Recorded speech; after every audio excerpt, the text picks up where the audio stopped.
Good day, mabagal ba ang computer mo? Tapos gusto mo mag-upgrade ng CPU. Ngayon, di mo alam kung anong CPU ang bibilhin mo. Ngayon, ituturo ko sa inyo paano ang tamang pagpili ng CPU para sa iyong computer.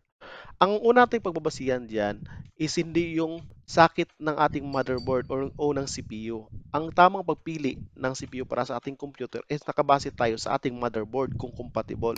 Unang-unang gagawin, pupunta tayo sa Start Menu Type System Information.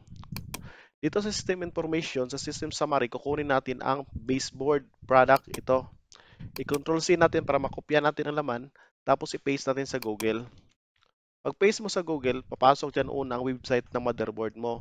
Ito yon yung motherboard ko. Pindutin ko to.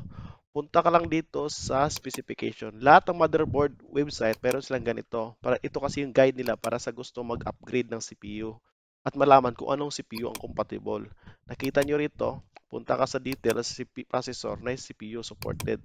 So dito makikita mo lahat ng CPU na compatible para doon sa motherboard mo para siguradong gagana ang CPU. Ganito ang pagpili ng tamang CPU para sa iyong motherboard or computer. Sana may natutunan kayo.